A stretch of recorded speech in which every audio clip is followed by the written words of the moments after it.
guys, so today we have a few stories to get through, and some of them kind of relate to each other, and some of them are something that I'm gonna probably expand on in a different video, just like make a whole separate video about it, because I think some things just need to be explained and elaborated on. Anyway, Instagram, Twitter, follow me on there, it's a fun time, but also second channel in the description. I've only got one video on there so far because creativity in these times of crisis has been lacking, but I have filmed a video for the second channel now that I need to edit, and I have another one planned that I'm going to film and edit, and then I'm going to have many more that I'm going to film and edit. But yeah, creativity and just in general like enjoyment of life has been pretty low as of late, but I'm hoping that the second channel can kind of bring that back up for me and just give me something that I can focus on, because I am one of those people that overthinks if I'm not busy enough, so I have to keep myself busy in order to not overthink things that I don't need to overthink. So I'm hoping that the second channel keeps me busy when there are no stories to talk about on my main channel, but I don't know why I'm explaining all of this. Anyway, so the biggest TikTok star right now is Charli D'Amelio, and she seems very sweet. She's so unproblematic. She's been on many talk shows now, including like Jimmy Fallon, and she's doing great things. She's gonna have a reality show now with her family. But there was a thing that her and Lil Huddy, so Chase Huddy, were dating, and then it came out in a diss track on Lil Huddy that he cheated on Charli, and there were lots of tweets going back and forth how he cheated on her, and not once did she speak out, and I think that was very smart of her to do, because there's no need for her to get herself involved in this drama and have a diss track made on her or something. I just think the one thing is, right, like you can make a diss track on someone without having to drag someone else down in the process. Like this must have been so embarrassing for Charli to go through, and I just can't believe that a 15-year-old girl has to go through this on the internet. I also think people are very critical of Charli and this whole thing, when in reality she's a kid. She's 15. I don't know if you guys remember when you were 15 and you were in school and everything seemed like a huge deal and everything was like life or death, even though it wasn't. And looking back on it, it's the most ridiculous thing in the world, like who's friends with who and who's dating who and who cheated on who with who. But it seemed like life or death in the moment, and now it's just like we're grown up. Like I just turned 20 on the 14th of April. It is what, the 16th now? Yeah, it's the 16th. So 2 days ago I left my teens. I am now not even 19 anymore. So now that I'm 20, like 5 years ahead of Charli, I know that the things going on might seem like a big deal, like who's friends with who and who's falling out of friendship with who and who loves who. Like love is such a weird thing at 15. Like you think you love someone and you're like, it's more infatuation than anything, like lust, you know, you're like, oh, this person's cute, I think I love them. But anyway, yeah, so her and Chase have now confirmed that they are not. I can't believe me at my 20 years of age I have to talk about two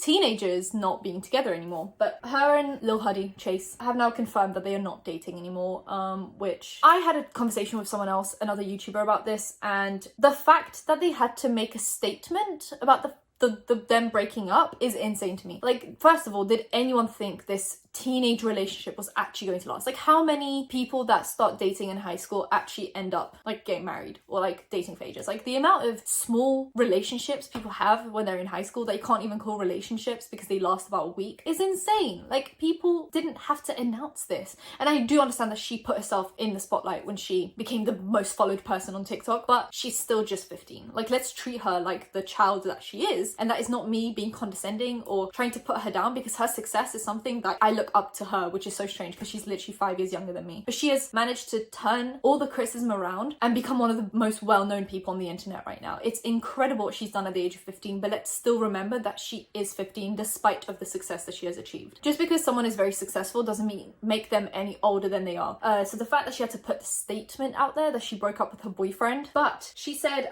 hey guys, since you guys have watched mine and Chase's relationship from the start, I decided I needed to tell you that we are no longer together. It hurts me to say this, but we've decided that this is what's best for the both of us. We are still close friends and I will not change that for anything. I truly have so much love for Chase and wish nothing but the best for him. It makes me so happy to see all the great things he is going for him. I'm sorry I waited so long to tell you all. I wanted to take the time to process it for myself. Breakups are tough for anyone, so I'd really rather not talk about it anymore. And he posted something saying, hi everyone, Charli and I wanted to share with you all that while we will always have love for each other, we are no longer together. Charli is such an amazing person. I'm so beyond grateful and blessed to have spent the time with her. We will always be friends and she will always hold a special place in my heart for the rest of my life. We are sorry it's taken so long to come forward, but this was something we wanted to process privately first. It's been incredibly hard for both of us, so please respect our privacy as we both start this new chapter. Oh, I'm so sad that they had to do this. Like, I'm not sad they broke up because I was never really, I didn't even know they were dating until they broke up. And I was like, oh, but I'm just kind of sad that they had to like announce this. They're not adults, they're not married, they're not getting divorced. Like, I get that, obviously I get that people are huge fans of them and they were obviously invested in this relationship, but let's just all remember for a second that they are teenagers, and that teenagers date people one day and then don't date people the next day. And it's just how we navigate life and how we learn about relationships, and we don't need to announce every single breakup. We really don't. You can just date people for the fun of it and then not date people the next day if you really truly don't want to, because you are a teenager and teenagers do things that are somewhat irrational, irresponsible and stupid, but that is just how you get through life and you learn what not to do as an adult. Oh my god. Anyway, I'm so sorry that happened. I'm obviously sorry that they're going through a breakup, because when you're a teenager, the relationships might not be as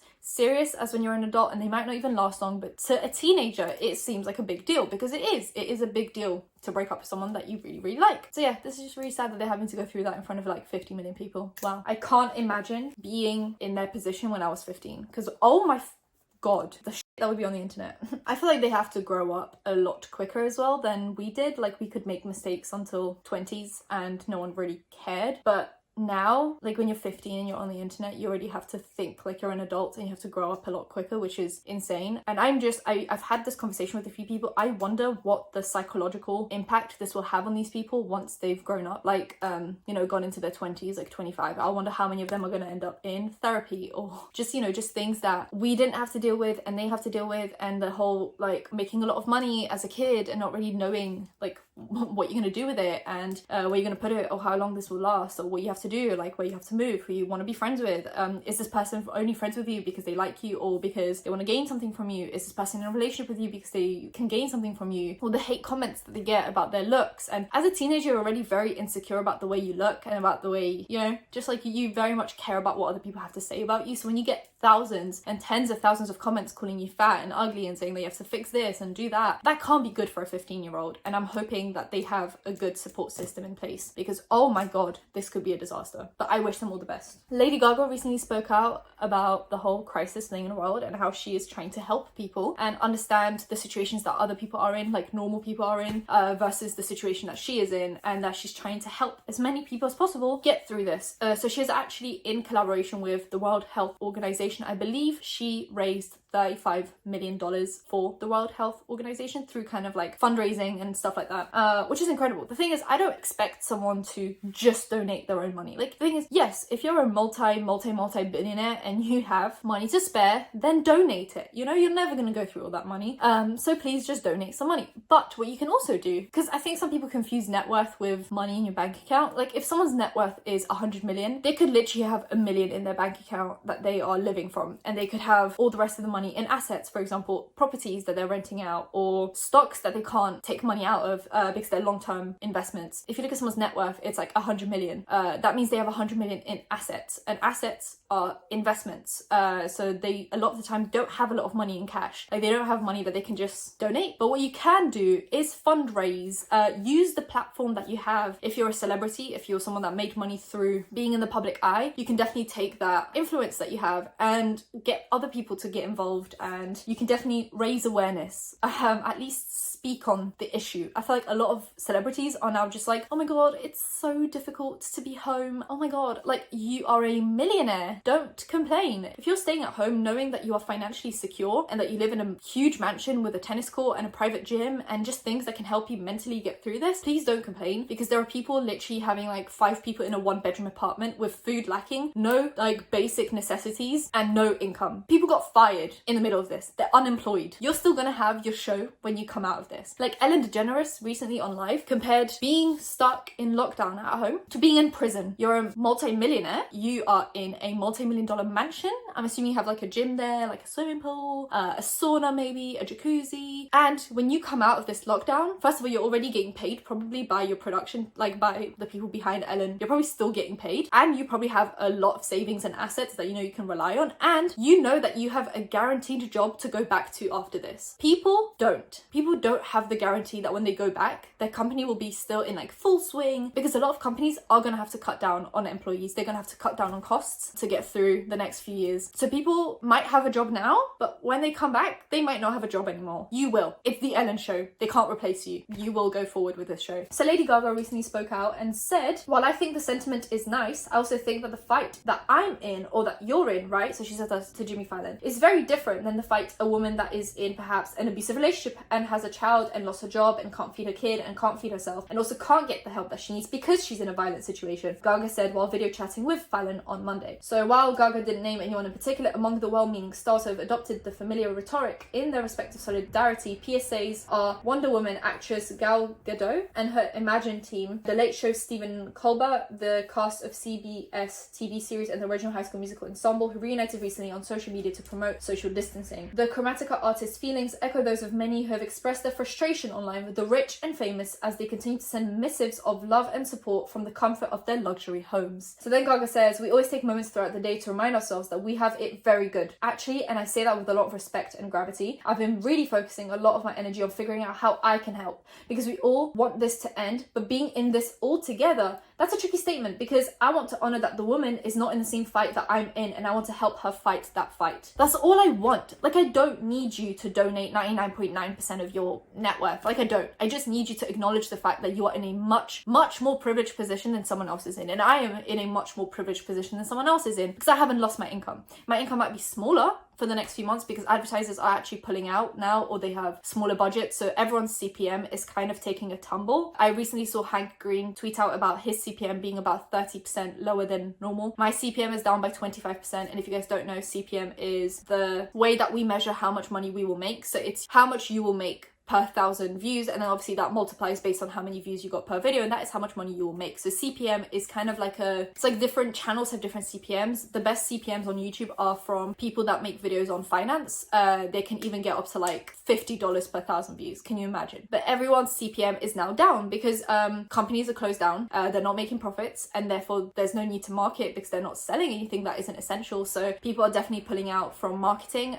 Budgets are getting smaller, budgets are definitely being cut. It's like I said, people are going to be cost cutting, so our CPMs are dropping, but I'm still in a much more privileged position than someone who is unemployed, who just got fired, who is only getting the kind of government pay that is probably nowhere near what they might have been making in their workplace, because I know in the UK, if your company isn't paying you, you will get 80% of your normal salary up to 2,500. So if you make over 2,500, you're not going to get all the money that you would normally make. Anyway, so yeah, I think I just want people to acknowledge that they are in a much better position than other people are in, and Ellen DeGeneres in her multi-million-dollar mansion has no right to complain about how sad it is to be in lockdown. And that is not me saying that if someone, let's say if Ellen DeGeneres had someone in her family that has tested positive, that she's not allowed to be upset by that, because she is. Obviously this will affect the rich and the poor. The virus doesn't discriminate, but just complaining about having to be in lockdown when you're in such a luxurious position.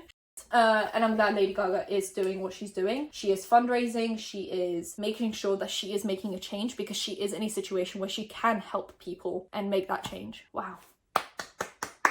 I wanted to speak about this, but now I can kind of like join two stories into one story, which I love doing. I love when I speak about two separate things and they just come together in harmony. Recently, Bhad Bhabie has been accused of blackfishing, which is when you try to take on the appearance of someone of a different race. And it's usually white people trying to look black while not having any of the consequences of being black, essentially is what that means. So Bhad Bhabie is making her foundation like 10 shades darker. She's tanning. She has lip fillers, I think now, because her lips look really big. So she's basically tried to take on a different look and a different ethnicity. And then when she got called out for it, instead of just saying like, hey, like that wasn't my intention, I didn't ever mean to look like a different race, I didn't ever mean to like undermine the problems that people go through when they are that race. I think the problem is that Bhad Bhabie isn't the most intelligent person there is, so when she says something, I think she means it differently in her head than the way that it comes out, because she is just not intelligent. But she said, and I quote, "Who wants to be black? I don't understand that." And I think what she meant to say is, and I'm not making excuses for her because trash, like she's been trash, she will be trash, she is trash, let's take out the trash please. But I think what she meant to say is like, who would want to fake looking black? Like that is, I think, the rhetoric that she was trying to go with, like who would want to fake being a different race? But the way she said it is like, who would want to be black? It's like, clearly you, because you're blackfishing. And then she compared herself to Tarzan.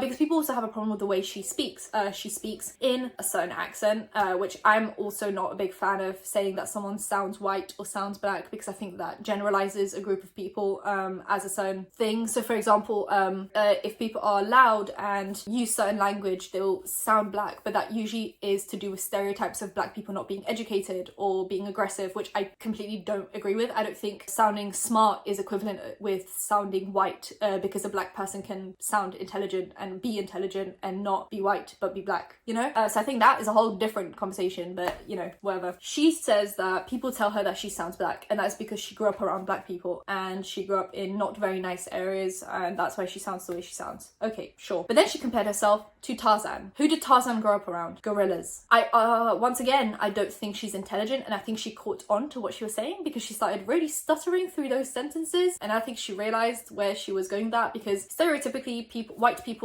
always compared black people to gorillas and monkeys, which that's been like a constant thing through history. And the fact that she then compared her growing up around black people to Tarzan growing up around gorillas probably wasn't the best way that she could have made that comparison. She could have just stuck with, I grew up around certain people, so when they used a specific dialect, I took on that dialect and that accent, and now I still speak with that accent. For example, I grew up in London, so I sound like a typical London person, whatever that means, whatever race you associate that with. It's just the way I sound, because that is the accent and the dialect that I took on because of where I live and where I grew up. Anyway, she could have definitely phrased that a little better, but she is not, like mentioned already, the most intelligent person. So she said it in a way that sounded awful. It sounded disgusting and awful, and I know that by talking about this I'm giving her attention, but can we please just get rid of the trash off the internet? She should have been gone the moment Dr. Phil was done with her. The moment the last episode aired, we should have just said, okay, thank you, next. But instead we let her have a music career, we let her start like a makeup brand, and we let her make millions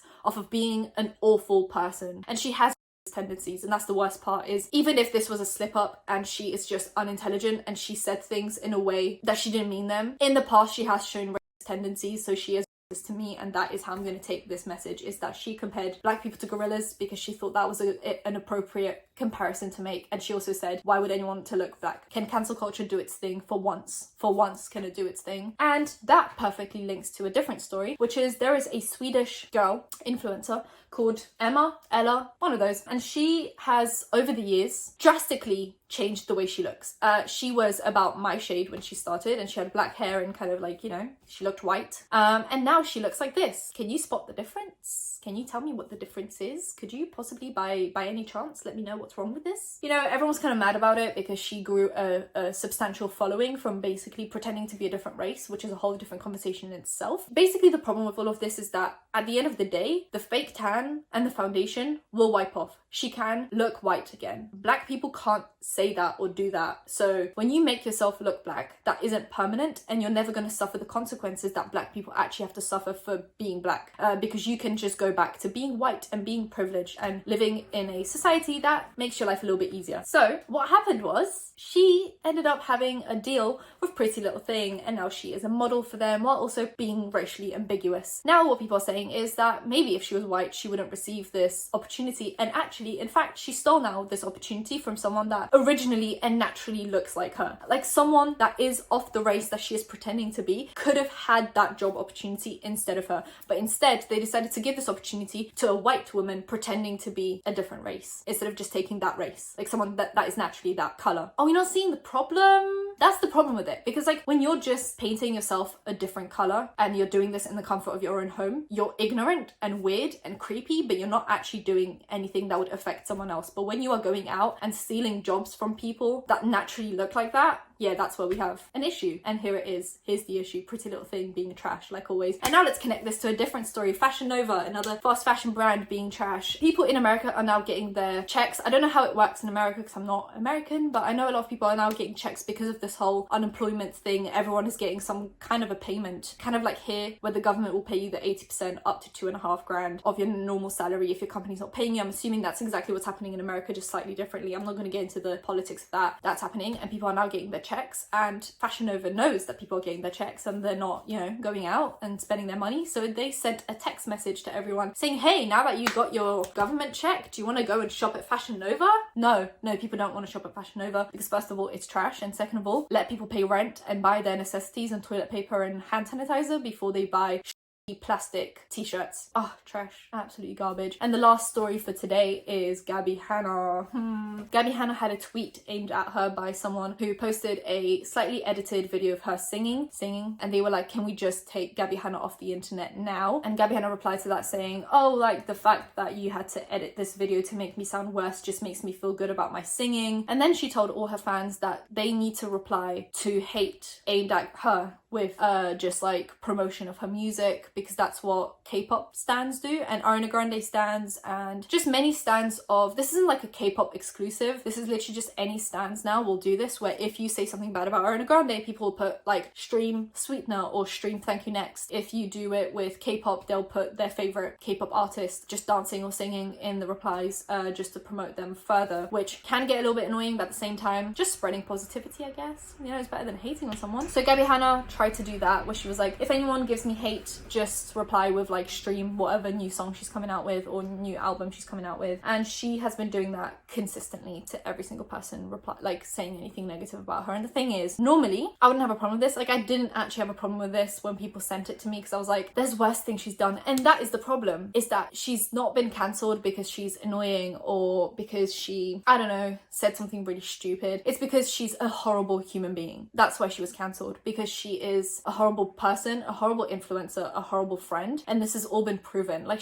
I'm gonna reiterate this, is that she wasn't cancelled because she made a silly mistake. It's that she's consistently made problematic mistakes and never held herself accountable, never really apologized, never thought that what she did was actually wrong, and she just continues to live in those mistakes and just think that she can slide through without ever holding herself accountable. And the fact that she is now replying to hate with, oh, just stream my music, like, that would be fun if she wasn't problematic, but she is. She's one of the most, if not the most problematic, well, not the most, but she's one of the most problematic people I know on the internet. And she still hasn't apologized for half of that she's done, and until she does, I don't want to hear stream my music on the 17th of April, because you still haven't apologized for the stuff you've done to Jessie Smiles. You still haven't really apologized for the Kenza Cosmetics stuff. Manage your expectations, I guess, when you're receiving hate on the internet. There's just a lot of things that she hasn't actually acknowledged or actually truly apologized for, so this does leave a bad taste in people's mouth. But if this was someone else, I would be completely okay with this. Like, if you can battle negativity with positivity, I am all for that. I'm all for people being very proud of their work and basically battling hate with promotion. Like, if you can plug your stuff while people are hating on you, good on you, but that is after you've held yourself accountable and apologized for things that you needed to apologize for, which she hasn't done necessarily. So I'm gonna leave that there. If you enjoyed the video, give it a thumbs up, comment down below, anything, comment down below, and subscribe, because I post videos every time something happens, so hit that bell and be notified when that's happening. Why are my hands shaking so much? Mental. Social media links and second channel in the description down below, and anything else you might need, including articles and stuff like that. And I'll see you in my next one. Bye guys.